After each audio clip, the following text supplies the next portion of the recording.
Hello and welcome to the meeting. We'll get it officially started in just a moment. Like to give enough time for folks who are attending online to join into the meeting and get started. So we'll begin in just a moment. And thank you all for being here.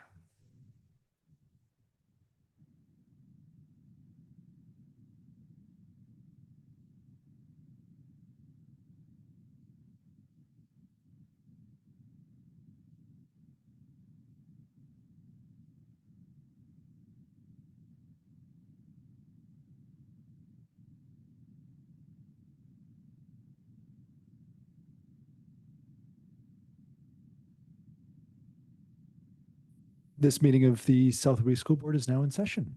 We'll begin with our land acknowledgement. Director Jackson. Thank you. Some of you may recall that last time we gathered, we had the honor of hearing our land acknowledgement in the Lushootseed language, which is a language family spoken by the people of the Coast Salish tribes.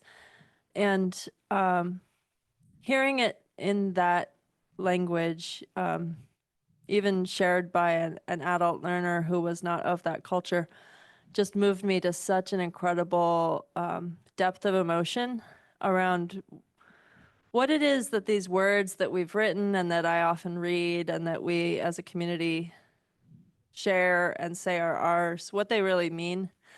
And I don't think any written land acknowledgement can ever do service to the truth that we live on colonized land, that the people for whom this is an ancestral home are survivors of land theft and colonial settler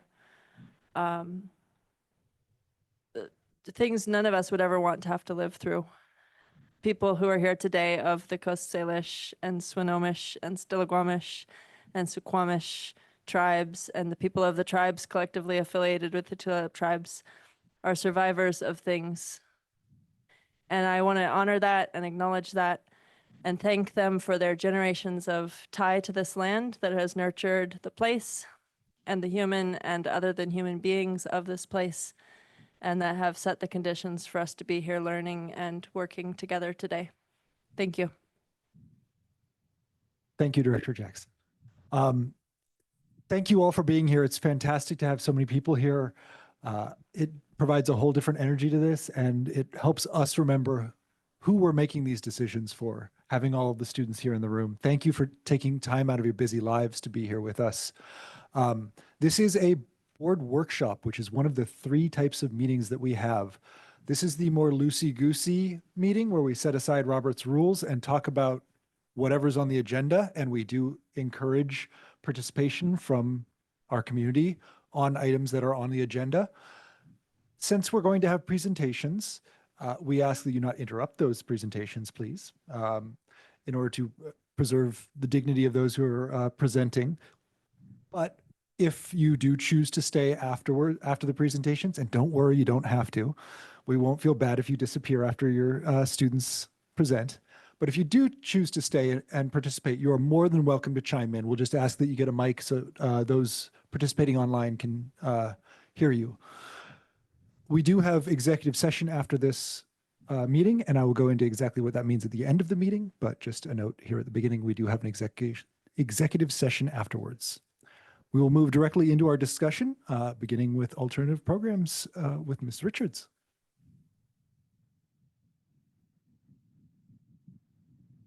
Yes. Thank you so much. I want to give big appreciation to our families for being here tonight with your beautiful children, and I cannot wait to hear everything they have to say. You can go to the next slide, please. I want to start with some introductions of our adult leaders in our program. This program wouldn't happen without them. The commitment and dedication and love they bring to the children and to our program go above and beyond every single day. I'm going to ask people to stand or at least wave when I mention your name. Karis Tucker and Andrea Mitchell, if you can both stand. There are two certificated teachers and really are the heart and soul of our program. They meet children where they are. They're creative. They go outside the box in many ways and just keep learning. So engaging. Andy Cope and Amanda Pitts. These two ladies are part of our community partner team, and they do the coolest outdoor science, beach school, all kinds of amazing things with our kids. And Amanda is just key to helping us coordinate our parents and our students. But thank you. We appreciate you both so very, very, very much. Nicole, is Nicole here tonight or Jamie? Okay, there are two wonderful ALE secretaries, and Nicole is also helping us out this year with some instruction. They're just a wonderful, two more wonderful additions. I didn't know what we were going to do when Kimmy left. Kimmy went to the high school, but they have both stepped in so beautifully. So we're so fortunate. Next slide, please. So thank you all. I'd like to clap for you. Can we clap for them? Thank you. I'm not going to go through this, but really a big part of the ALE program is our community partnerships. And we have students out, thanks to these wonderful folks, doing authentic science in our community, working with real artists, working with real environmental folks in the community. It's really that authentic connection that makes ALE what it is. Next slide, please. This is the state part that I'm required to do. So here is our head count this year. But I think it's really important to remember that last year we had 66 students and we had 3 certificated teachers. And we still have 59 students with 2 certificated teachers. And that's thanks in a large part to just the skill and commitment of our staff and our families. So thank you for keeping that energy going with less folks. Next slide, please. This is a student to teacher ratio. I won't go into it. Basically, it just means that's how many each teacher have on their caseload. They have mentor teachers. We do have some students that learn from home. They're completely a home-based program, but those students still all have a mentor teacher that supports them, meets with them weekly, and provides that guidance, support, and resources to families. Next slide, please. Oh, you're there. Thank you. This is kind of an exciting one. This is a cumulative number. That's not 61% new this year, but over the course of the ALE program. And that to me is a very exciting number because families enter into our school districts, find what the ALE offers. They move on to our high school and middle schools. They come back into a regular program. Sometimes that we have this choice for families is so very, very important. Next slide, please. We have a waiting list, 32 students on that list right now. Lots of interest from families, and we're in communication and helping them to when we have capacity to enter them into the program as well. We know that we're connected, right? We just pulled out a few pieces here from our mission and vision that we have that strong alignment with the vision and mission of the district. Next slide, please. Same with our district goals and objectives. And we work really closely with our teachers to make sure it looks different, of course, than it does in our regular programs, but that alignment is still very much there. Next slide, please. Now for the fun part. Done listening to me talk. Come on up for our first presenters of our students. I'm so excited to hear from them about all the good things. Come on up. We're going to do it right here. Come up too, Karis. Yes, please.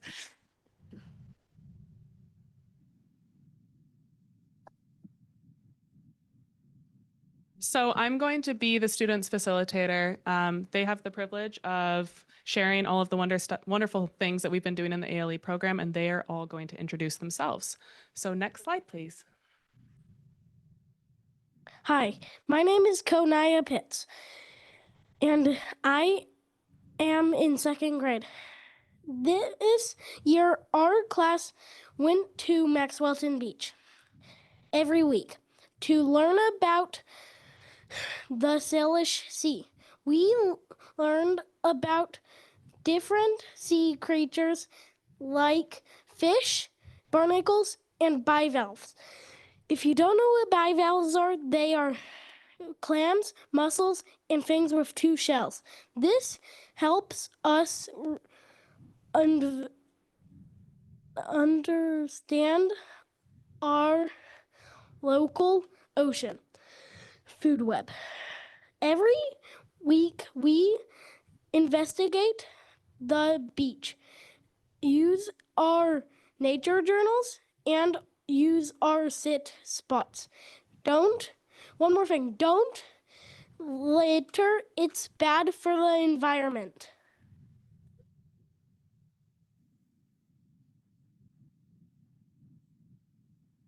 My name is Lois Pugh Hansen and I am in first grade.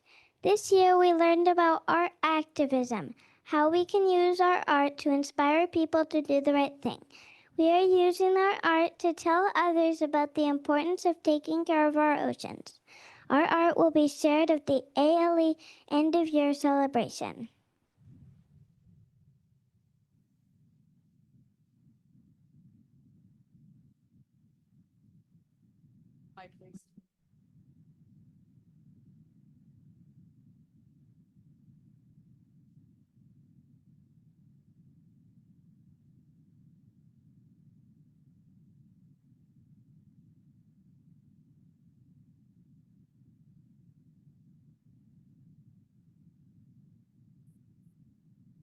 Hi, my name is River Stewart.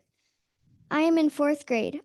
Our third through fifth grade classes are in community action groups right now. The groups are nature journaling, pollinators, and being a community ally. In nature journaling, we so far have gotten many field trips, but my favorite was probably Possession Point Beach. And that was very fun for me to journal.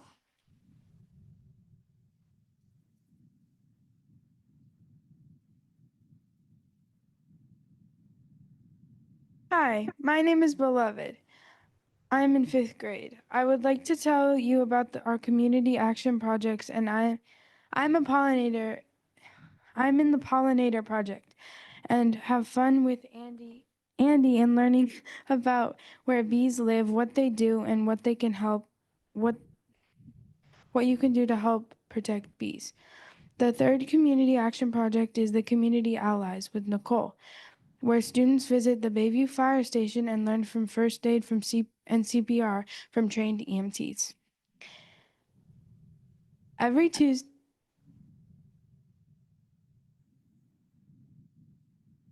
Tuesday, our class is privileged enough to go to the organic farm school.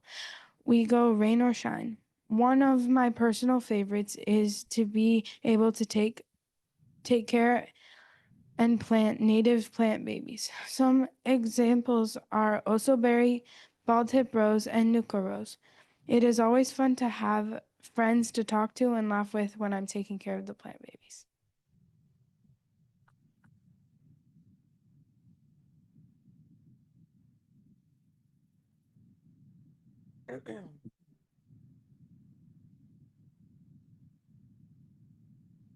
Hi, my name is Lucas Pitts, and I'm in eighth grade. I'm going to be presenting about our Olympia trip.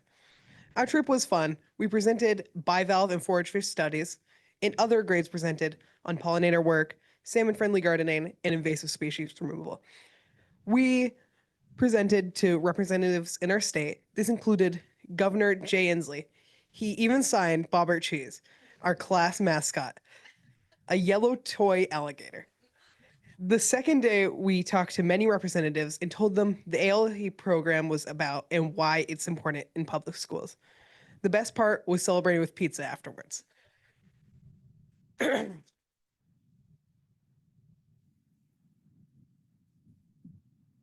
Hi, my name is Layla Akhtar, and I'm presenting about our bivalve study during beach school at Double Bluff Beach. This year, we set out transect lines and used a random format to lay out our quadrants. We're monitoring the invasive varnish clams to see their abundance and where they are most located. I enjoy beach school because we get to be outside and learn things that apply to this community and ecosystem.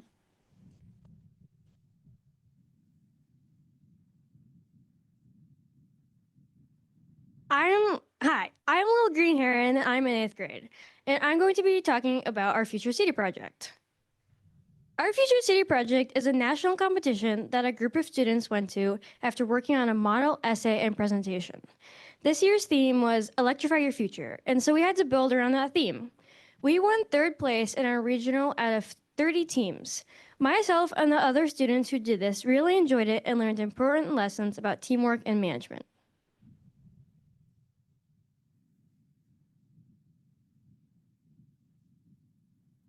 We wanted to invite you board members to our South Whidbey ALE exhibition night, May 31st, from 5 to 6 p.m. This is a great opportunity for you guys to come and see what they're working on and all the amazing things that they've done this year. They've accomplished so much and we're so proud of them. Thank you all.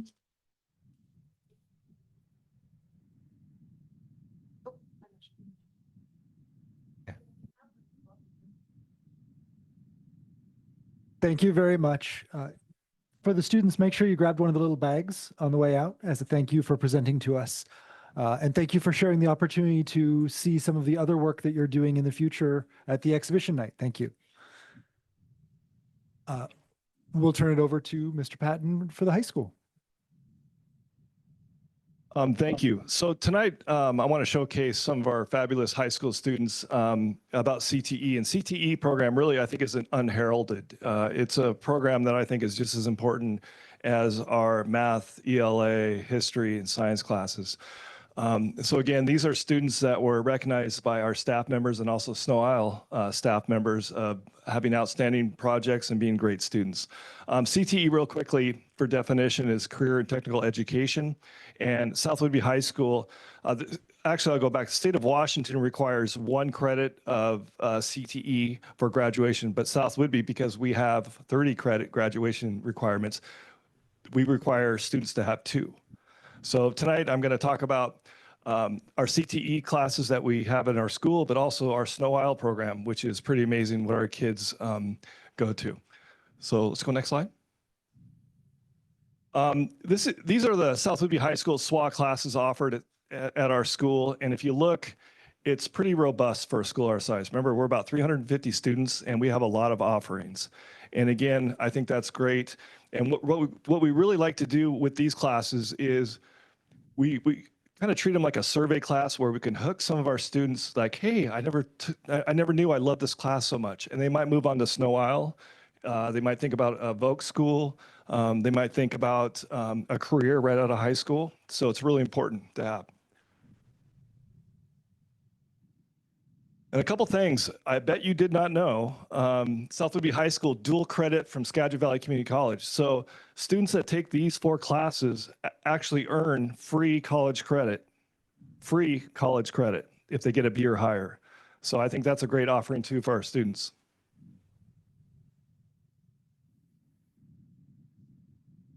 Okay, so before we begin with our fabulous students, we're doing this not so much student presentation. It's going to be more of a tell me about what you think about your class, what you loved about it, but also I prepped them. Any school board members that have follow-up questions, they'll be ready to go, okay? So the first, we have Skylar and Bailey. Skylar and Bailey, what grade are you in? We're in 9th grade. 9th grade. So the class you're going to highlight is your project in digital communications. Are you, either of you, taking a CTE class right now? I'm currently in leadership and project management. I guess they're the same class, but yeah. Correct. Okay. I think just digital communications for me. So would you like to go ahead and tell us about your podcast? For one of our class assignments, we had to create a video podcast and we could do it on whatever topic we wanted. So Bailey and I chose music. And so we did 4 episodes total, which was the required number of episodes. And we learned about how to create, like, editing and creating videos a lot. And also, like, the first episode we did not have good sound quality. Like, we sat in a really open space with a lot of, like, echoey noises and the mic wasn't working. So, like, as we kept going, we got better at, like, determining, like, how to edit, like, the sounds. So let's go ahead and let's watch. This is a compilation video of all of your podcasts, correct? Yeah, we Yes. did a 2-minute compilation video of our podcast just to show you a little bit about what it's about. Hey. Hi. Hello. Good morning. Happy Friday. Welcome back to Soundboard with Skylar and Bailey, where we discuss and analyze music and its components. What's your name? I'm Emma McBride. What's your occupation? Student. What's your favorite genre? Probably rock right now. What's your favorite song? California by Red Hot Chili Peppers. What are some of your favorite Taylor Swift songs? Okay, so that's a hard question. They're like, okay, so I have my favorite like songs on an album, but then it's like I could never like not like a song. So like I have like I don't. To recap, artists use different revenue streams to promote their music across different mediums such as live performances, pricing, like royalties, fan-to-fan interaction, like building a strong fan base to help them promote their music. Artists can sign contracts to promote their music and gain money, but contracts are, kind of sketchy sometimes. We talked about the history of the genre and how it became official, how and why it got so popular, how it has changed over time, and the people that made rocks. Taylor Swift was born in 1989 and set herself up for pursuing a lifestyle in music. More recently, Taylor has been singing songs written for her to sing by other people. But up until Red, Taylor wrote and sung all her songs herself. Lily Cass. No one does it. This concludes our podcast. Thank you for listening to Soundboard with Skylar and Bailey. Oh, wow, this is it. The finale of the finale. This is Soundboard signing off for the last time.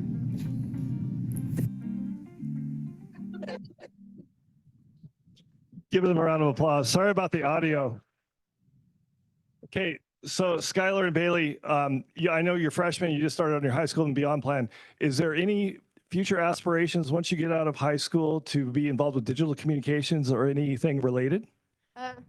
Not for me. I kind of want to go into medical. I mean, I guess I could use some digital communications with that, but I wouldn't take it any further with what we're doing currently. I mean, in general, I'll probably use some of the skills that I've learned in this class, like if I'm doing presentations or like this one. Any questions from the board? What was the most popular answer to favorite genre? There wasn't really a clear, there was like, one was like rock. I guess it was probably rock. Okay. Like there might have been 2 answers for rock and everything else had one. So Excellent. It looks like the quality of your podcast improved a lot over those 4 episodes. What's the secret to creating really good podcast content? not being in an open space, like be in a closed space where you're like talking. You don't really have to have a lot of good materials. Like we were just using like a phone camera and mic, but like I think the time that it's like you have to have the time to do it. Like you don't want to just put a really sloppy podcast together. We spent a lot of time editing, like clipping the ends of videos and lining them up with the start of another. Yeah, so I guess like time and then having the right location to do it. Okay, let's give them a round of applause.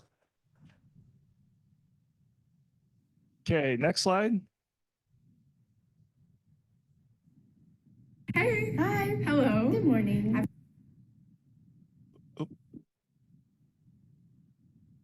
It's Tim, so let's give the mic to Tim.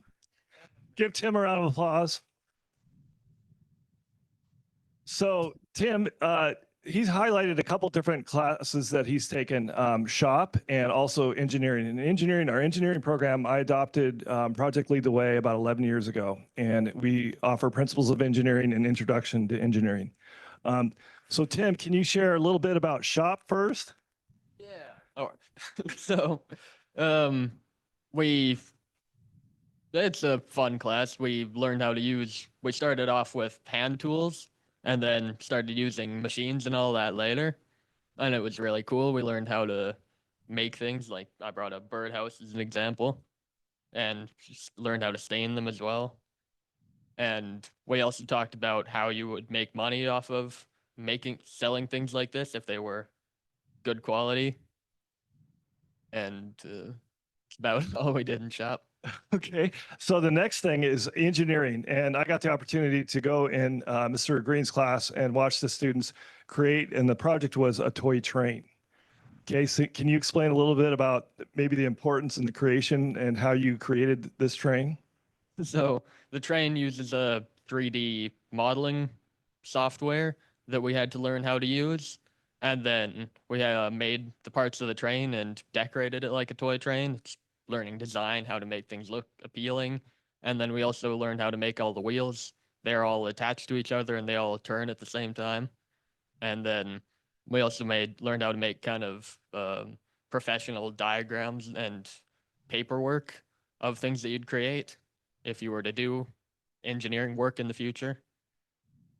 So what is basic Python? That's also coding. We've started doing that recently. Just making scripts that do things on computers. What's your future aspirations out of high school? I don't really have a clue, but the two things that I've done kind of align with the things that I might do. I might go into a trade, or I might try something in engineering. Those are the two ideas that I have. Two great ideas. School board members, do you have any questions for Tim? Did you have a preference between working with wood and working on sort of a tactile natural product and working in more of a computer engineering capacity? I do like doing things with my hands and doing, yeah, like as you said, tactile, real things. I like that a lot. So I think I might have to say preferred shop. Thank you.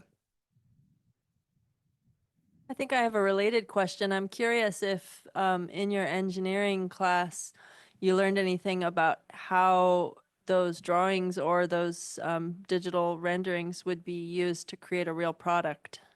Yeah, we did a bit of that and did a bit of that in shop as well. Originally, we did some sketches and all of that. But yeah, all the models that we've designed in engineering, we dimensioned them so that if you wanted to recreate them, you could.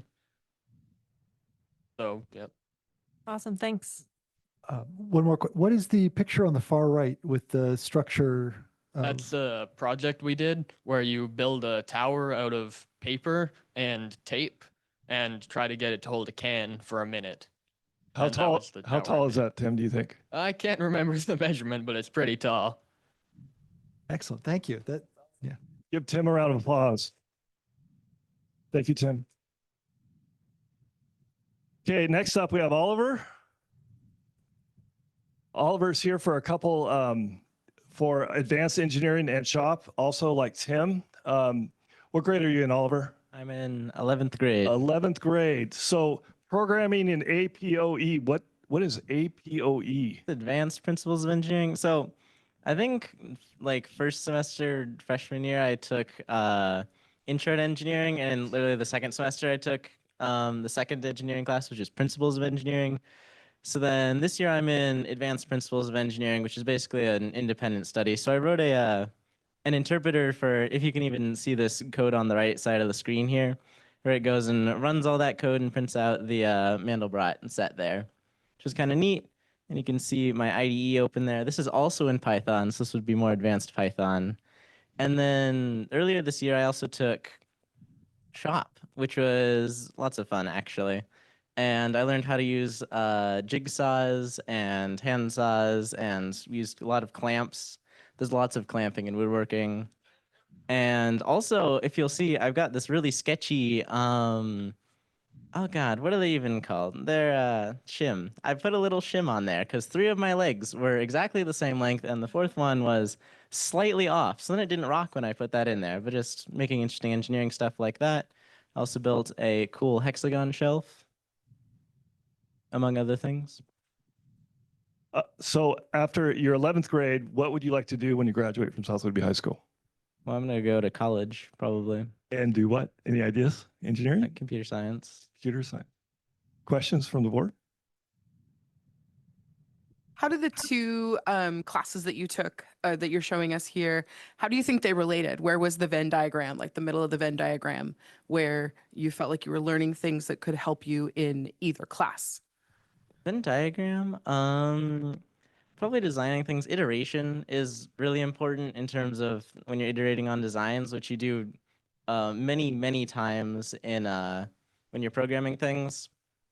And you can do that in Shop, it's just slower, but there's a lot of things that I've made the thing and I know all of the mistakes and things that I've made, so I would definitely make it better a second time, and that's important when you're doing product design, among other things. But yeah. What's your favorite IDE?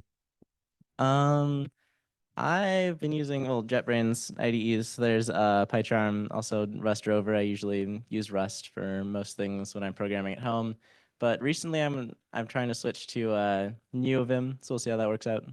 Good answer. Only I was wondering what that coding, you were talking about that coding, it's all, and you used a term, and I wonder what that coding is used to code. So if you want to go over this right here, that code on the right is just a it's an example programming language. It was made years ago by some college student, but it's got like 6 characters, so you can build a relatively simple interpreter for it. But every time there's a period in there, then it prints something out to the left side on the screen there. So all that code goes and adds numbers together, so you can get like A, B, C, D, and as you can see, there's a bunch of special characters and stuff in there, so it increments through all that and prints it out. And then the Python code down here is parsing it and then actually running it. Not so much a question as a comment. I love the intersection of coding and art, where you're using the code to make the ASCII drawing of the Mandelbrot. I think that's fantastic. And shims are everywhere. Everywhere. It's amazing how much everything is held up by shims. So it's good to experience those now. And I just want to say too, oh, go ahead. I just wanted to share too is, and I stole this term and I loved it when I first became CTE director 13 years or whatever, a long time ago. And Tim and Oliver are perfect examples. You want builders that can engineer and engineers that can build. So there is that intersection. And I think the last 2 students have displayed that. Okay, any more? Give Oliver a round of applause. Okay, Katie.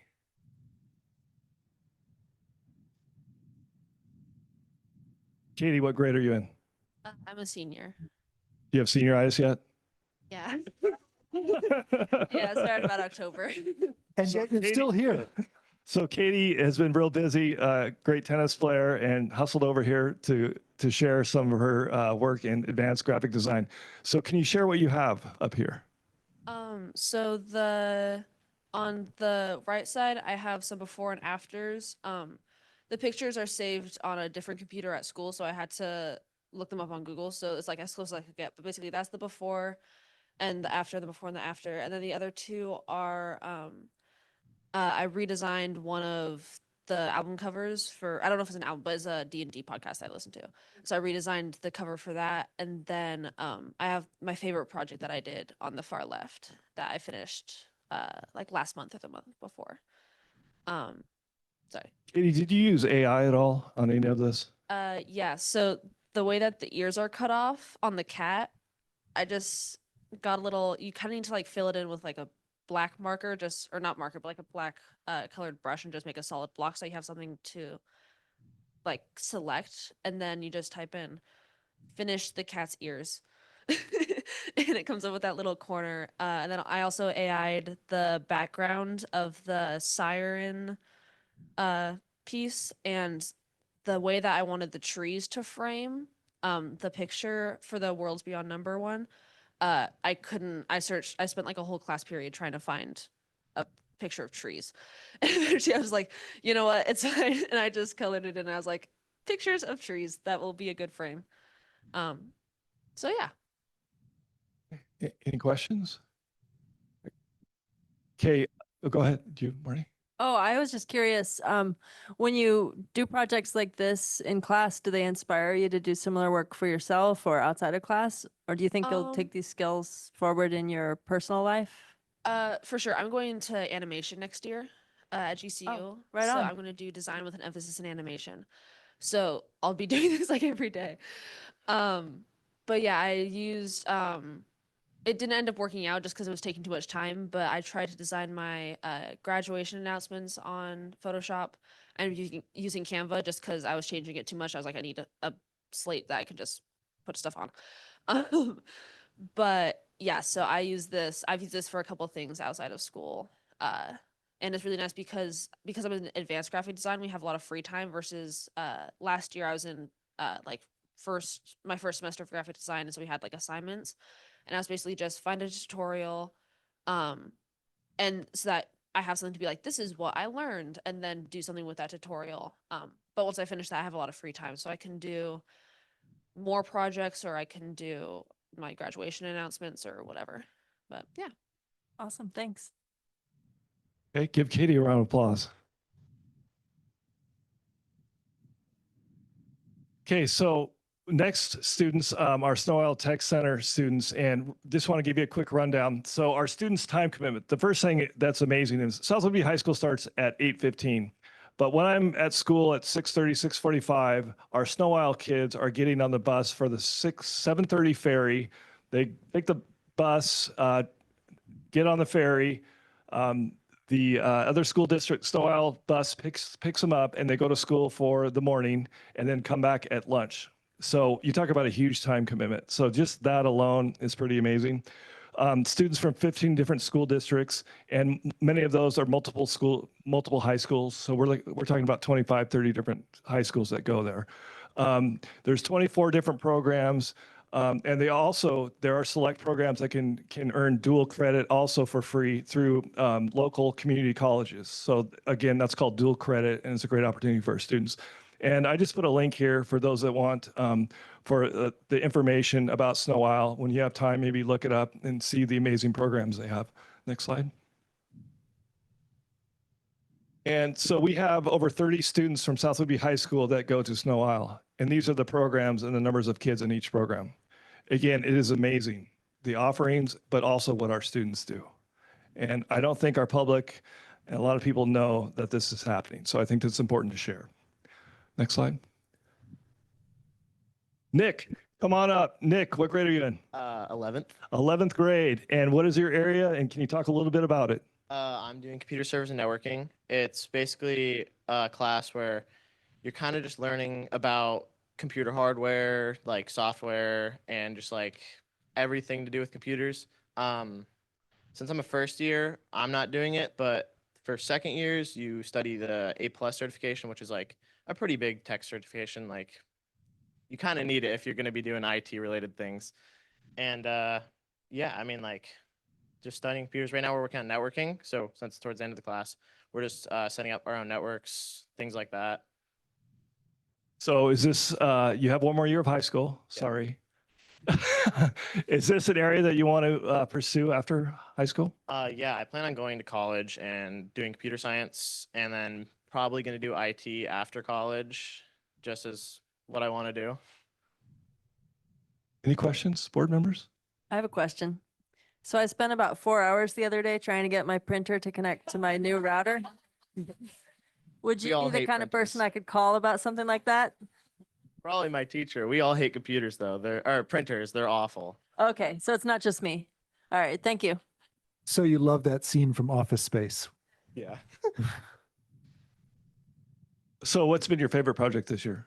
And we have a lot of projects. We're working on our final project, which is designing a whole network ourselves. And it's a personal project, and you have like the writing portion, which is an English credit if we do it. And then, yeah, it's just a full network. It's a lot. That's probably gonna be my favorite, just because usually we do group projects, but this one's like solo. You work on it yourself. You gotta do it all yourself. And so also Nick just brought up a great point is students that are in certain programs at Snow Isle can also get a English credit, a math credit. It could be algebra, algebra 2, geometry, depending on what program. So again, not only can they get college credit, but can get a 2-for-1 credit for the graduation requirement. Yeah, there's like a lot of college credit for my class, like 30 or something. Okay, anything else? Give Nick a round of applause. Nick. Kaya. Kaya, what grade are you in? 11th grade, 11th grade. And what program are you in at Snow Isle? aerospace manufacturing and maintenance. And why did you choose that program? Well, my dad works on jets on the base in Oak Harbor, and he's done that his entire life. And it's just something that I thought was really cool. And waking up every morning to jets is it makes you kind of excited to like actually know what's going on when you hear it. So So what's your favorite part of the class?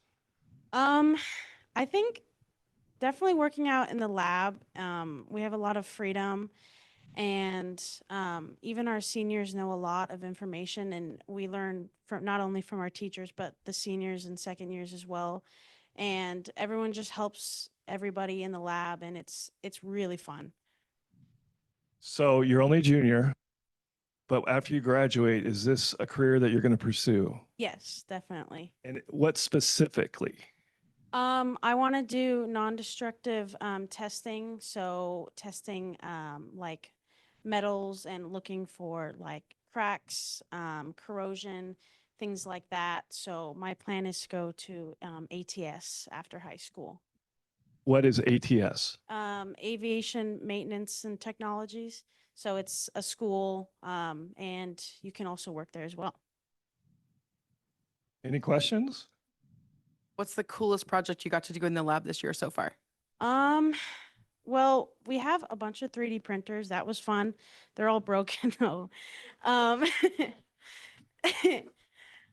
But I think my favorite so far has been the safety wiring, because you can do it as many times and practice, and it's just like I could do it for hours. It's really fun. I love it. I'm curious, do you have a favorite kind of plane? I think we just talked about this in class. Mine is the EA 18 Growler, so it's one of the jets that flies on Whidbey Island. Thank you. Okay. Give Kaya a round of applause. Thank you, Kaya.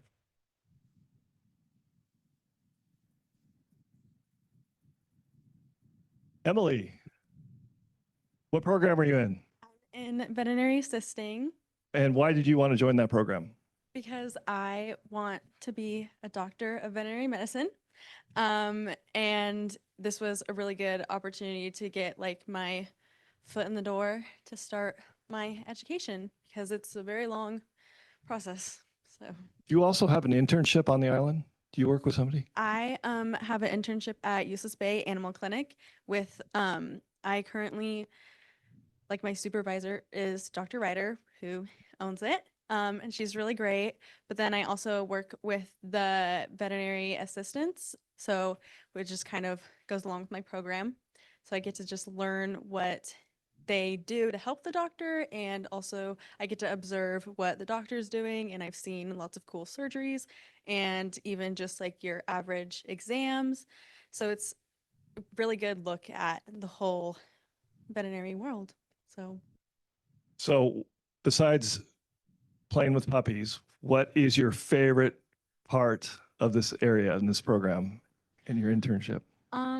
Is honestly probably just getting to help animals, and because obviously they don't have a voice, they don't get to tell us like I'm hurting, I need help. It's like you're kind of advocating for someone who doesn't advocate for themselves. So, yeah. Questions? Can you tell Dr. Ryder that Tiger Jackson says hi? Yes, I can do that. Question? What's your favorite kind of animal? It's probably either a horse or a rabbit. I have had both. So, yeah, they're pretty cool. I'm the daughter of two veterinarians and grew up in a veterinary hospital, literally in a cage. And it's why I ended up doing what I do. But I was wondering if it's still a requirement for vet school to have, I think it was 1,000 hours of experience or something when you apply. That used to be something that was on the application process for vet school. And I didn't know if this is a way that you can start accruing those hours for looking at that in the future. It definitely like I don't know how many hours, but you have to have like a certain amount of hours.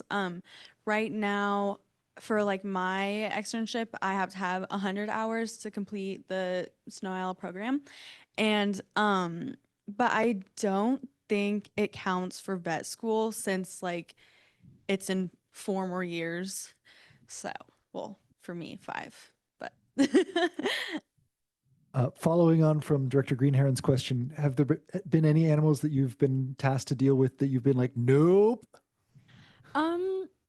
not really. Like I think I've gotten experience to a lot of new animals that I haven't like dealt with before. Like at Snow Isle, there was a snake, which is in the picture, and also a couple rodents like mice and guinea pigs. And I just like, you know, mice are a little like can be a little creepy, like, you know, and so along with snakes. So I just haven't had experience with them before, but it was a really good opportunity to like get to know them. And so I did become comfortable at one point, but it was a little scary at the beginning. You are braver than me. Okay, great. Let's give a round of applause. Thank you, Emily. Okay, I think last but certainly not least, Zach. Come on up, Zach. Thank you. So Zach, what program are you in at Snow Isle? I am in the Electronics Engineering Technology program at Snow Isle. And what grade are you in? I'm in my senior year. And so you brought a guitar. Can you tell us a little bit about that guitar? Yes, I absolutely can. So I went through the process of building this thing this year over the course of about 2 weeks. And as Oliver mentioned, clamps are wonderful. Had a whole pile ready to go as well. That was for the process of gluing the neck in place, which was arguably the hardest step in my opinion, because making sure everything is aligned so it'll actually be playable as an end product means that's one step you really can't get wrong. And that is an electric guitar, not an acoustic guitar. And so, Zach, how many guitars have you built? This is the 3rd. I am now working on a 4th. And so you did this at Snow Isle, correct? Yes. And what are some other projects besides guitars that you've done? So one of the other projects that I'm working on this year or currently is working on certification to become a fiber optic technician. Here you can see the process of going from a single fiber, stripping it down to the individual little casings with their own loops within, and eventually getting that down to the individual fibers inside of that. It's an extensive process. It takes about an hour to get from the starting cable down to the individual fibers. Zach, you're a senior. You shared your plans with me for next year, and I love it. Can you share that with the audience? So next year I am headed to Western Washington University to continue my studies in electrical engineering. And beyond that, hope to find a job within the field. Any questions from the board? Are you a musician? Not by trade, but yes, by hobby. Excellent. So you've tried playing your guitars? Yeah. How do they sound?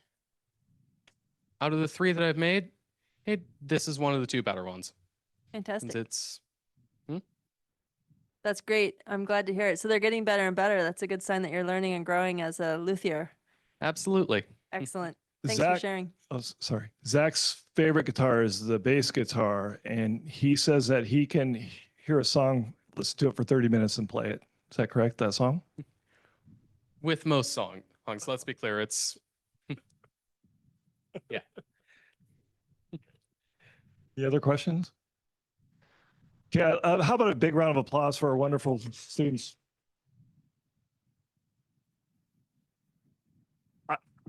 I thank you all, and I know you need to go home and study. So feel free to leave. And again, thank you very much. But I think you represented exactly what I wanted our school board and our community to see. So thank you very much. See you at school tomorrow.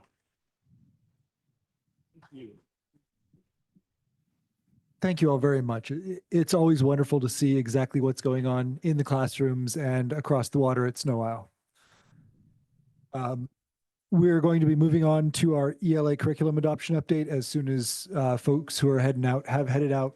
I can pass it over to you for that. And we'll go to Ms. Phillips for that. Hello, thank you. Wow, I know how to clear a room.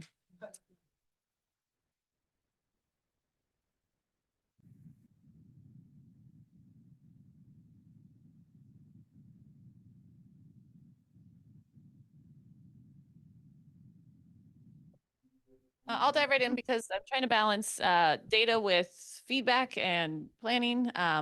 So I looked at what we did a year ago, and I've been talking to staff. I've been lucky to, in the middle high school, I get to be in classrooms a lot, but the elementary school doors were open for me to go in and just observe and experience and hear, working with BLT as well.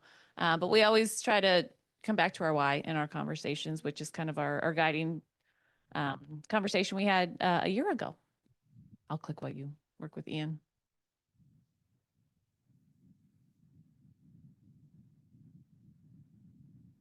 No data. All right. For a little just rundown of what we have adopted for this school year, the K-5 building is using CKLA's Amplify as their comprehensive ELA curriculum.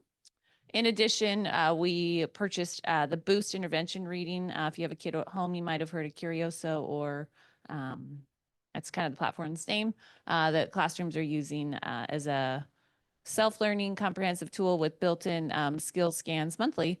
In addition, an intervention program is called M-Class. So the platform that teachers are using, that's all interwoven. Our 612 team looked a lot at novels adoption through that rubric selection. That's the hyperlink if you want to review how we review our novels. Instructional resources, and I'll review the list that we've used this year. 10th, 12th, and AP, we purchased textbooks. 10th and 12th uses through Norton Uncharted Territory, Introduction to Literature. And then 11th grade, this summer, one of our teachers called me very excited that she has found a book on rhetoric and literature. So we piloted it early this year and then purchased it. So that we didn't talk about a year ago, but it has been implemented for semester 2.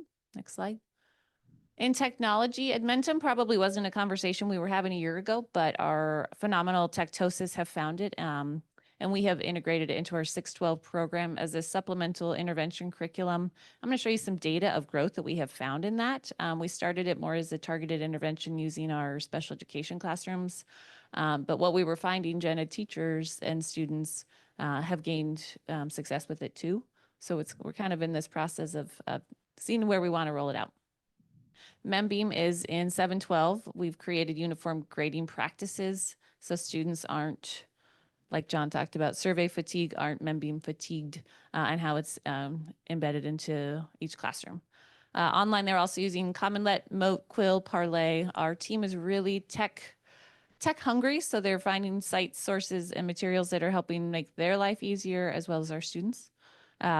We balance utilizing online textbooks. We really try to lean into Snow Isle. We have a phenomenal amount of access via Snow Isle and through our library system. So every student has a library account or have learned to engage and use Libby or Snow Isle because it's phenomenal. And then Boost, iReady, and M-Class. So the 612 team, we looked at goals, and so on the left side are goals, on the right side are maybe what we've done with that. Then I'll show you some data and then our plan for year 2. So for goals for year 1, we looked at looking at scope and sequence alignment, and then diving deeper into that with unit and lesson planning. We've been really lucky this year with working as 612 to find time as a collective. But then even we've had some, for the first time in a long time, some shared planning, so more than one teacher teaching something. So they've gotten pretty excited being able to actually, you teach it, I'll teach it, and then we'll look at it and talk about it, which is exciting. In a small district, you often don't get a teaching partner. A big component of that is our social studies and English language arts. ELA stands for English language arts, some common language development. So we're all calling it a thesis, or we're all calling it X, Y, or Z, so that it's continuous throughout 612 and in each classroom. Sixth grade last year was on the 5-6 campus, and our sixth grade teacher actually piloted CKLA. So sixth grade has kind of been this lost grade level. So first of all, welcoming them into our cohort and team, and then helping them within the development of our scope was a big amount of our time this year with regard to materials, state standards, and then just integration into the system. Deciding what type of data we want to use, creating curriculum-based assessments, that shared planning, and then just time with development. And then implementation of new materials and technology has been exciting and time-consuming. And then the norming of grading practices has been a really nerdy but exciting experience to give all students an assessment, and then the teachers went and scored it blindly. They normed their rubric and they normed it to scoring so that no matter what class or teacher they had, that we would see some more accurate information. We've really leaned into the professional development, like I said, so we worked with Membeam a bit online for some implementation and to understand so that we're using it effectively. Carter might speak to Membeam a little bit just as an anecdotal as a student. I appreciate Membeam. I think it's a great, my vocabulary has grown a lot. I love it. And Miss Gandarius, her AP students took the AP exam today, and she was seeing connection from Membeam into their conversations as they were preparing for that. So we feel like it's not too little and not too much. And again, that onboarding, we're really talking about as a big picture as a district about as we're seeing retirements. We're starting to have teachers talking about when they're getting ready to leave and how we onboard people. We had a new person at the high school. So a lot of that time was working on that and then going through their instructional practices and research on what that looks like at mid-level and high school. And then the implementation of novels, materials, and instructional practices. Next slide. Thank you. This is from a year ago. So this is a staff we have as a 612 ELA and social studies. These are our instructional materials that we pull our teaching from. So we are trying to think about how we engage our students and not just with what. So we're constantly relying on this, and teachers are spending their time to read and learn about best practice in a lot of different areas so that our students not only have great materials, but it's delivered to them in a way that is meaningful and relevant. So this is kind of our platform for that. So we have at least a few copies of each of these that we try to utilize when we're thinking about our lesson development. Next slide. This is not a comprehensive list of novels. It was really fun when I brought some samples last year, the excitement. So this is many of the ones in which we have purchased, and then that link on the bottom right is a hyperlink to the high schools. It's not a comprehensive list because what teachers are doing this year, year one and as we move forward to year two, you're good, is looking at how we might present a full class study, book study versus a book club, and how that might look with short readings, poems, and a lot of materials. So that's still in the works, but it's if you walk into the library and you go in the back room, it's a really beautiful wall just to see the images of the books that we have access to. Carter, I'm not sure if any of these titles call to you. I hate calling you out. But we were pretty excited about what we were able to bring to school this year. Yeah, I recognize a lot of those books. Those are really good ones. Long Way Down's amazing. I'm glad that's being included. I read that, I think, in 8th grade, and that was amazing. Yeah. Same with Darius the Great. I'm glad. Yeah, just a lot of good books here. Awesome. Same with There. I really like that one. Thank you. Not to put you on the spot. I appreciate it. Next slide. Yeah, so Edmentum, I want to give credit to our Tectosas. We're constantly in search of subscriptions that benefit our students, and Edmentum is one that we learned about this time last year, and we've slowly brought it into our schools. So the intent was initially, it still is a secondary supplemental intervention tool. Our resource room teachers dove right into that. Resource room is students with special education services. And they aim for around 60 minutes a week, depending on content area. So it's not the primary, but it's a targeted tool that allows for some data that's allowing them to streamline their IEP process as well. So there's another one. As we were moving forward in the semester, teachers were hearing about it. So some of our gen ed teachers have started to build it into their classrooms as well. And I want to show you why in the next couple slides with some data. It's getting there. Perfect. These are, so they take, just like iReady, these students have 3 testing windows in addition to their iReady, but it's more embedded into their work within Edmentum. So testing window 1, 2, and 3, these students are all mid-level students who receive special education services in reading or writing. So you can see the growth within a short amount of time. And so in addition to the data, what this is helping us do is it's self-learning, and it's helping the teacher and the student both to identify specific areas of growth and intervention so that their time is used more efficiently, both the teacher and the student. There's a couple more examples of some data. If you just click, it's going to like you better. Here's another one. So I pulled 3 different grade levels and just 3 different reports. And so when I go into a classroom that's using this data, they're also having conversations with students about what this means for them as a learner, as a reader, as a writer. And what it does, it can also share with them information about areas for focus for them, not only in that classroom, but in their social studies and their science classroom, so that they're able to implement that all around. This one I like just because it really maps out testing window 1 to testing window 3. So at testing window 1 for, this was for reading, we had 12 students below grade level. And then when they took that, so this is 1 year's growth with students just using Edmentum as a supplemental tool.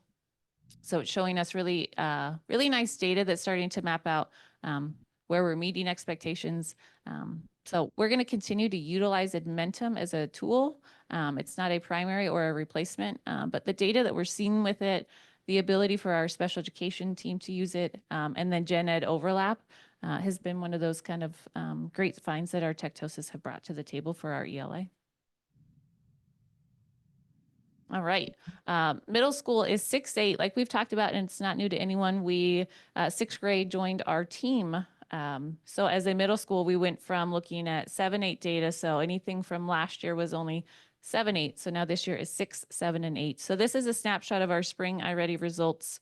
Top right, or top bar, and then the one below. It's just showing you our progress, which we've talked about, the wonder of what does data look like in year 1 as we're implementing new novels, new book studies, and trying to implement scope and sequence. I've met with all teachers looking at all this. Teachers feel pretty happy with our progress throughout the school year. With regard to this, next slide, please. This is more for later. This is spring. So we're seeing continuation of progress despite implementation of a new grade level and implementation of new curriculum. Teachers, we're pretty proud of that, including, one more slide.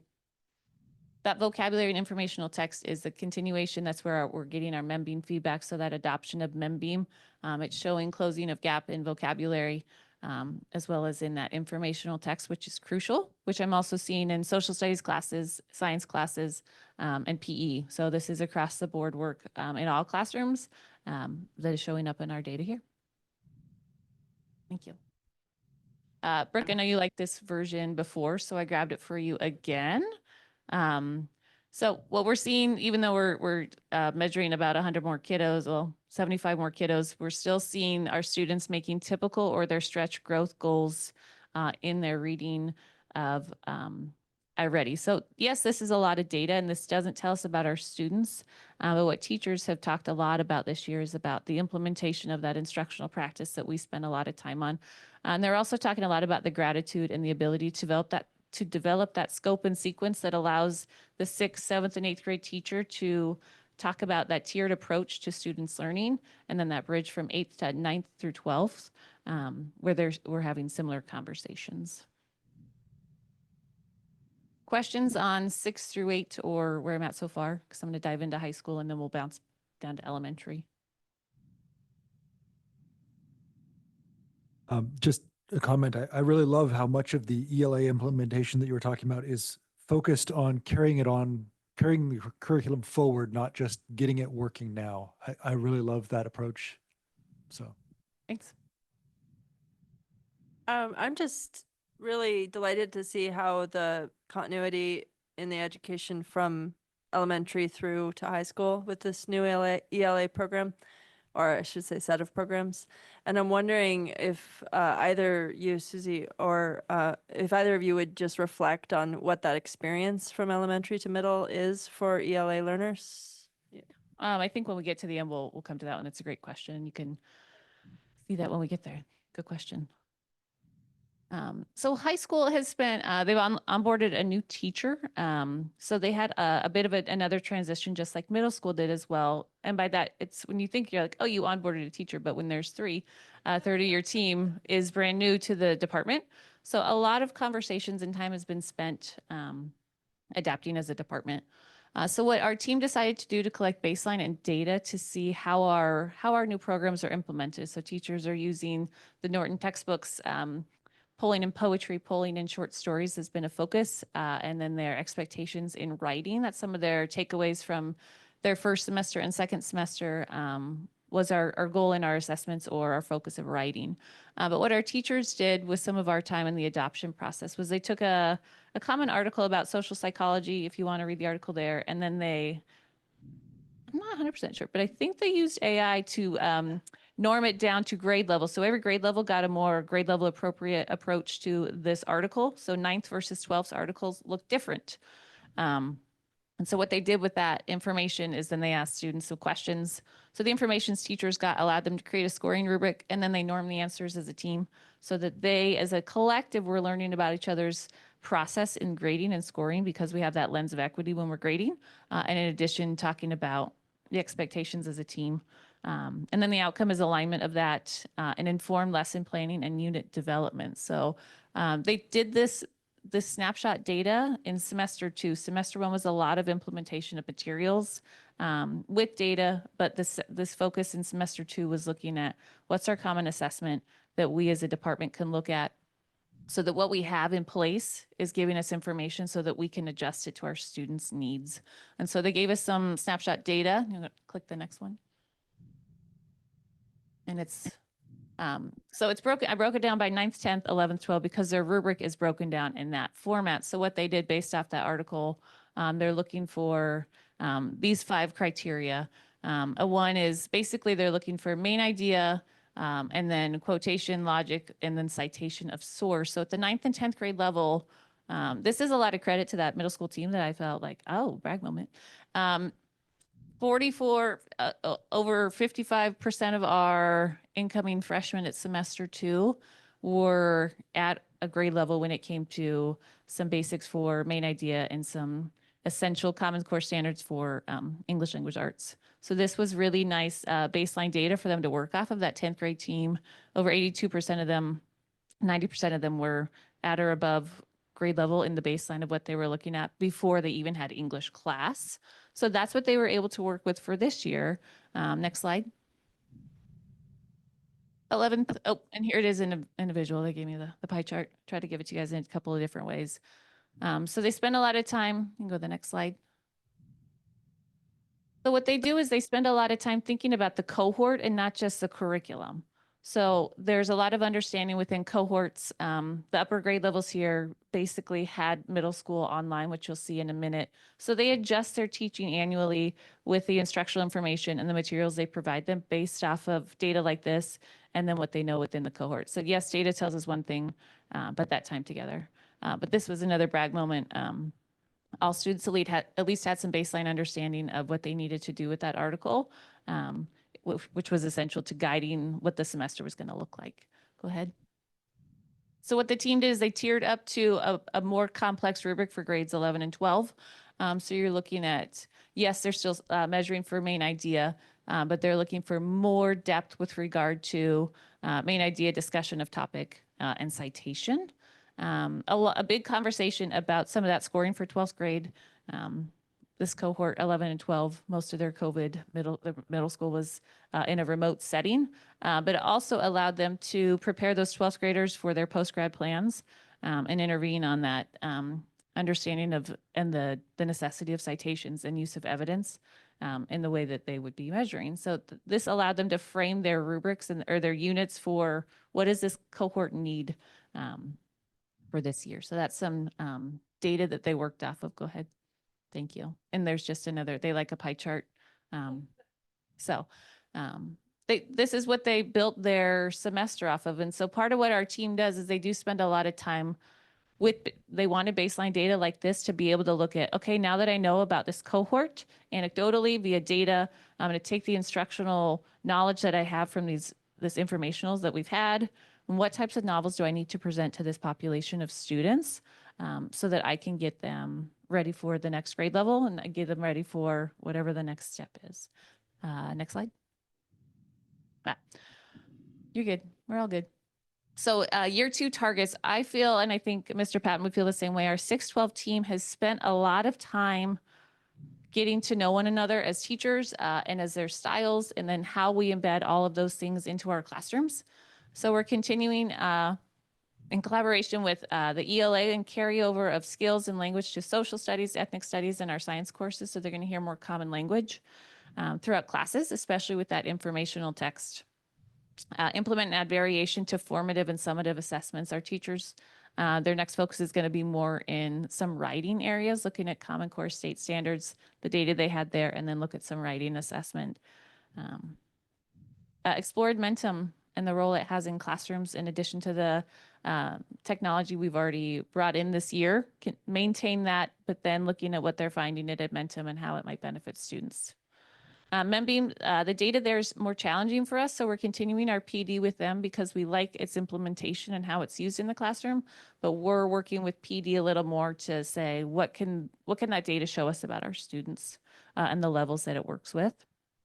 Continuing to grow those libraries. It's a lot of teachers are talking about their non-readers becoming readers, or Ms. Skandaris was talking about a student who, since she's left her classroom, entered as a non-reader and shows up weekly talking about a book they just read that she has to now read because X, Y, and Z. And that's the true art of these teachers, is they know what books to give to students because they get to know them as people, and they know what to hand them because they spend hours beyond hours outside of the classroom reading novels. And then continue that sixth grade cohort. That class is still one of those we feel needs a lot of our attention to help it align to our scope and get it more materials, especially in novels, so that our students are ready for that jump to 7th grade beyond just skill, but in that culturally responsive novels and materials. So that's a big focus for us next year. Questions on middle or middle high? Carter, go ahead, please. No questions. I just wanted to mention 2 things that I think are really cool. Is number 1, cohorts being highlighted. With COVID, that's been a huge thing. I know for my grades and like other grades, because at this point, like everyone has different educations almost. Like my class midway through AP Bio realized we actually have no understanding of how cells work because we missed biology in 8th grade. So I really appreciate the looking into cohorts and seeing how it's been affected. I also really appreciate the highlight on reading. And the novels and stuff. I think that's a really good thing to focus on, especially with how reading levels have dropped, not globally, but like in our country a bit. I think it's a really strong focus. I think it's really good. Yeah, a lot of those instructional materials they're reading talk about the goal of reading for stamina and for love and interest, because once you have that, you are able to then go read for information. Yeah, thanks. Amplify is in K5. These are 2 photos from Ms. DeMatz's class I visited maybe a month ago. Time is relative right now, of students. And this was one of their lessons that they were doing. So in this case, they were grouped up by partners and they had different variations of how they were engaging in the reading part of their Amplify curriculum. And they're also adorable. The K5 team has worked incredibly hard this year. I owe a lot of credit to them and the work and the commitment they have put into this. The biggest thing we asked for them this year was to implement it, take it and go through it and take notes and reflect on what has worked for you this year, what hasn't, and so we can refine that as we move forward. So access it. I don't know if fidelity is spelled right there. Carve out the amount of time needed to complete those lessons. That is an incredibly challenging thing to do with the rigor that Amplify asks for and the amount of time that it asks you to commit. Engage in PD. They had a professional development with Amplify today. Commit, reflect, revise. And then a big thing we're just starting to explore is talking about assessment progress monitoring, so it's conducive to students' needs. So our teachers have engaged in professional development, both with CKLA and as a team, and then just within their own grade level teams throughout the entire year. A lot of credit to Ms. Richards and Ms. Brown, who in creating that master schedule was able to help carve out that time for that essential need. What I do like about how a lot of teachers I've seen is it's broken up throughout the day, but based off strands of the lessons of CKLA. So it's not one lesson of reading in the day. It's a skill, it's vocabulary, it's reading. So there's a lot of components to it. So it's not 120 minutes of sitting and reading, but it's really broken up really well. And then that collaborative work to meet the needs of our students. Thanks. So here's our end of the year data, and just to give you some snapshots of what we're seeing from students after year one with credit to our teachers. So diagnostic 1 in the fall, and then diagnostic 3 here in the spring. If you go one more slide, we are pretty closely aligned for a year's difference. We were expecting the anticipation of, with the implementation of a first year, drops. So knowing this, plus adding on 5th grade, it's marginal because you're adding on an entire population, another 90 kids from this, to still close gaps like this. And really from 41 to 32%, that yellow to red, that's a huge growth span of space. And then additionally, if you're looking down below at phonological, phonics, high frequency, that's a huge focus in that K1-2 zone when it comes to CKLA, that we're seeing a lot of strong progress in. Next slide, please. And yep, thank you. And then the phonological, this is similar one, just more isolated for you. The phonological awareness on this year looks different because 4th and 5th grade aren't measured in that way. So that gray zone is starting to show that we're not going to ask 5th graders what they, we believe they've mastered at that point. So those look pretty similar in most areas, marginal, but still as a classroom, and I'm sure Susie's doing with her teachers going through, and they're talking about data and what they can do with that information. Same one as before for middle school, but for high school. So 110% of our students are making their typical growth, whereas last year 112% of them were. Again, that's all marginal when it comes to what we're seeing with regard to student progress in their first year of Amplify. If anything, we have a higher percentage of students at or above grade level for this time compared to last year. So I think that's an area of celebration in spite of implementing a brand new curriculum. Next slide, please. Susie and her team are having really great conversations around the role of CKLA in their building and the concerns on, are we over-testing students? So conversations we're starting to have are how we utilize what CKLA offers us when it comes to information on students and their progress. Sorry, I'm kind of jumping to number 5, 6 here, but we're looking at how we reduce the amount of time in a classroom that is given to iReady versus assessments and what CKLA's assessments can offer us so that we're getting accurate snapshots. We can present to you progress that's being made, but we are not stripping precious time away for things like that. So that's a huge area that year 2 is going to look like in exploring assessments that give us a lot of information, but it's not taking away the amount of time. And also, one of our teachers brought up a great point, to have a K1-2 kiddo sitting at a computer for 2-3 days is really draining for everyone. So even exploring how we reduce that time and still gather information.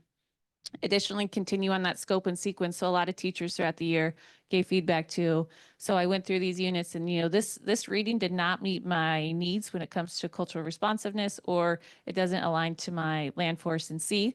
But I have this story or this reading that aligns to that. It meets the Common Core state standards. I'm going to sub that in. So it's allowing teachers to go through the experience of year 1 and then in year 2 looking at what they're going to keep and what they're going to omit for other things that are personally something that benefits them, their classroom and themes they're talking about, which I think teachers started to really get into towards semester 2 and beyond.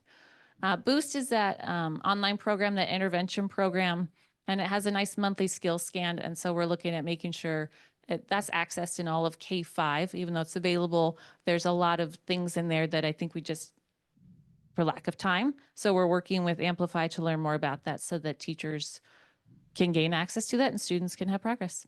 So we'll continue our PD partnership with CKLA so that we can continue to educate our teachers to get our students what they need. Yeah, I think that's my last slide. Marnie had a great question before, and if she wants to ask it again, that would be great. Yeah, I was curious about how the transition from elementary to middle school is going for, especially in relationship to the ELA program, but just that change from the integrated subject matter in one classroom to the class periods is probably just one aspect of the shift. But can you speak to how this curriculum adoption has helped address that grade level change? Yeah, so this next year will really be the most telling one when it comes to, because last year as we rolled up from 5-6 and that entire population came up to me. So they have probably more aligned experiences to the middle school than this current 5th grade cohort. So next year will be a big transitional year that we're preparing for, that we're thinking about how we engage them and get them ready for that. With regard to the curriculum, I'll be curious to see, I think as our team looks at what 6th grade is going to look like even more as it's become more traditionally middle school, looking at what the 5th grade, what they've done in 5th grade with CKLA as we develop that, will just need to be an open dialogue. Thank you. I have a question about those grade level progress numbers that are above 100%. So am I to understand that on average, students are gaining more than one grade level over the course of the year? Is that what that number means to be above 100%? That one? Yes. Yeah. So what it does, so when a student takes a baseline assessment in the fall, it sets predictive scores for them. It's their typical growth and then their stretch growth. So what this is telling us is by the end of the school year, what percentage of our students met their typical growth goal? Okay, got it. Thank you. And then if it's above 100%, it's because X number of students met their stretch goal. So it's typically if they're at a lower grade level, let's say I'm a 5th grader, but I scored at a 3rd grade level, it's going to expect me to grow maybe close to 2 grade levels. Whereas if I'm near grade level, it's going to set a typical growth goal much smaller, but still attainable to my grade level and expectations. Whereas a stretch growth goal might have 3 or 4 grade levels or a grade level or a grade level and a half within a school year, which would be a stretch growth.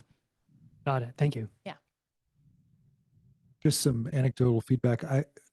I've been asking other parents about CK, the Amplify curriculum, and I have not heard a negative word about it from probably 24 or more parents.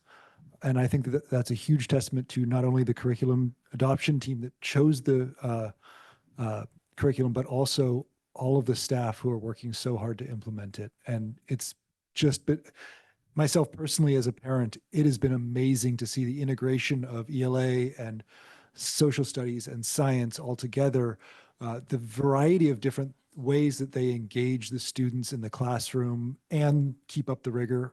I'm so very happy with the implementation at, well, 2nd grade level, but K5 level. And that's credit to the staff. It's tiring. I mean, Ellen and Marty, if you go in the room, there are thousands of materials to sort through and organize. So it is material heavy. And that's a conversation we're having about what is crucial versus what do we utilize, what we already have and love that meets state standards. But that's absolutely a testament to the elementary school and their commitment to it. At mid-year, I got one of the surveys says, we aren't not having fun. And I said, that's okay. A conversation about that was, we know that this is our first time through it. But in a year, having had this under our belt, we'll be able to reflect to figure out what can we omit? What is going to meet our state standards in science or social studies? Whereas this unit that was not fun or not enjoyable for students, that we could seek out in other spaces. I just want to reiterate the commitment on the part of our staff to take a curriculum like this that is so comprehensive and so different from what they had been doing. And to do that together as a team has really, I just want to give them so many kudos and the support that Kayla has provided. It's really exciting. It's the coolest thing that's happened since I've been here. So thank you. I think that actually makes a wonderful transition to our next agenda item, although it is more than just the teachers who are implementing this. It is Teacher Appreciation Week. I'll turn it over to Dr. Moshe for that one. Well, it's hard to put into words our appreciation, and it's for all year long. We had the opportunity to honor some teachers that were selected by their principal and director of special ed this week with Rotary, and it's hard to just narrow it to a few because folks are really giving everything they have. So people are getting very full of all kinds of meals and snacks this week. The appreciation is flowing in, but this is our opportunity to say thank you. So. Having seen some of the teachers in their classrooms, the amount of care and love that goes into this job is just amazing. And I would like to reiterate the thanks of myself and the rest of the board, and others are free to chime in on that as well. But that's where this whole education thing happens. So thank you very much. Yeah, I feel like we should give them at least a round of applause or something. It feels silly to move into policy review after saying something as important as thank you, teachers. But so maybe a round of applause too. But I just wanted to reflect on this data that we've been seeing about student improvement and what we've learned about just how the single greatest intervention that you can make in the life of a student in the school context is to give them a great teacher. And so the fact that this district is doing that despite the shortfalls in federal and state funding for public schools, and the fact that the teachers stick with us and do this loving work year after year with such skill, it's just incredible. It's hard to overstate what a gift it is to our whole community.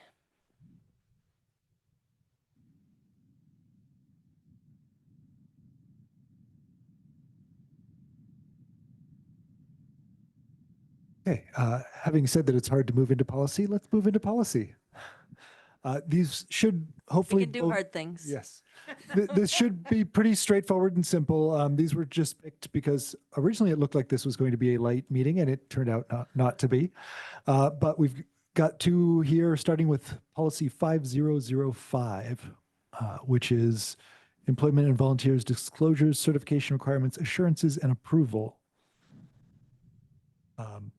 I picked this one because it came up on my search for things that had he, she in it, as part of our ongoing attempts to update the language of our policies and make sure we've looked at everything in the past X years.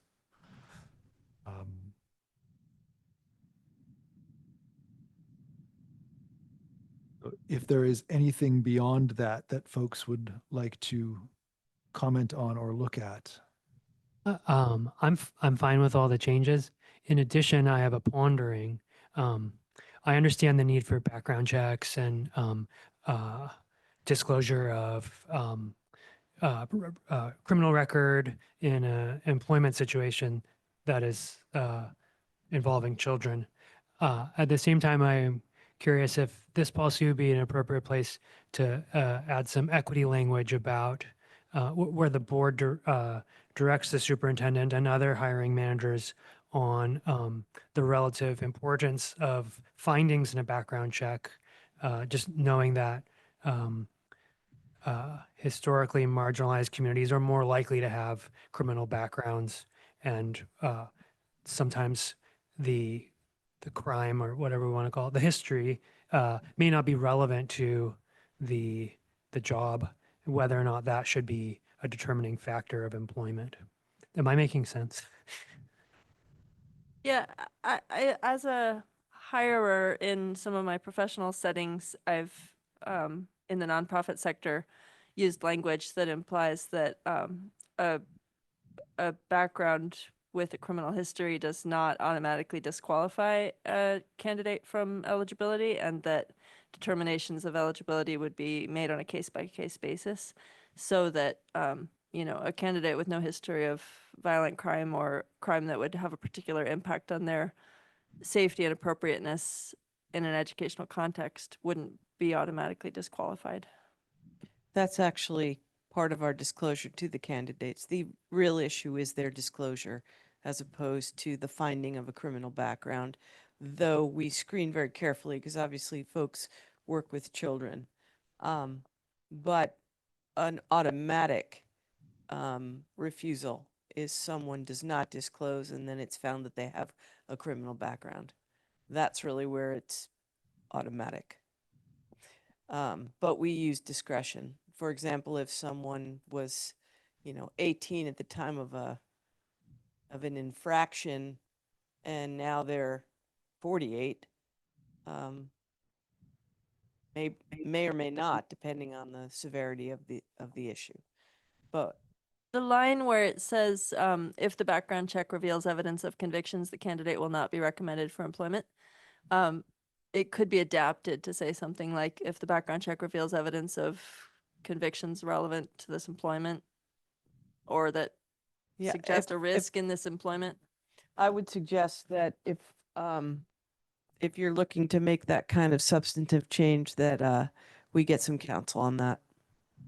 Because we want to make sure that we're following the state law on that as well. Of course. So maybe that would be a good thing to check with our council on before our business meeting on this one. I'd also love to see examples from other school districts that have, protected the safety of students in the community without ignoring the race bias that exists in our criminal law enforcement. I think, Marnie, that There are examples both you and within I think WASDA. Marnie both. That would be really interesting. Andrea, I can't hear you, but I can see that you're unmuted. Can you hear me at all? No? No, can't. Okay. If you want to type it in, I'm happy to read it out, unless you can get the microphone working. Does that work?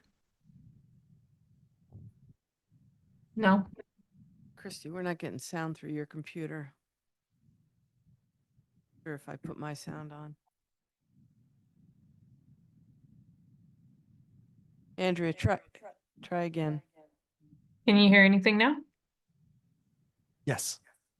Okay. I think Marnie and Joe, you both bring up really good points. The part that you have to remember with this is that the employment pieces don't only follow state guidelines, they also have to follow federal guidelines because of funding requirements. And so even some areas of conviction that we might typically overlook may not be applicable if the person is paid out of federal funds. And given the nature of working with children, there's not a lot of leeway on there. I don't disagree with you that there is disproportionality amongst historically marginalized groups, especially around conviction rates, but I think you'd be hard pressed to find a district who has shifted this policy. Just a comment about that. There's also a difference between certificated staff hiring and classified staff hiring. So if you'll just let me have the opportunity to go back to council and WASDA, we'll come back with the recommendation. Thank you. Thank you. And we do have the 3 instances of a he/she in this one as well. But any other questions or comments on this policy? Okay, we can move on to the next one, which is much shorter, 6250 cellular phones. This was just brought up for a single his or her there in the new language. Any comments or questions on this one? Yeah. As you say, Dr. Moshe, we don't really do this, but Very rarely have we issued a cell phone to an employee. We do have had at times for maintenance folks, but now that we have radios that are comprehensive, we're not really doing this. I mean, we can keep the policy, obviously, if there comes a time we need to, but just so you're aware. I just saw it hadn't been touched since 2011 and thought it'd be good to, Cell phones have changed a lot since then. yes. If we still had those Nokia bricks, we might want to distribute more of them. For holding open doors. Okay, any other comments or questions on this one? Okay, we will move beyond that one to, we'll be moving into executive session for no more than 2 hours. Goodness, I hope it takes less than that, but I want to give us enough time. We will be reviewing the performance of a public employee. We will be looking at negotiations on the performance of a publicly bid contract, and we'll be looking at potential litigation discussion during this executive session. Thank you. Good night. This meeting is adjourned.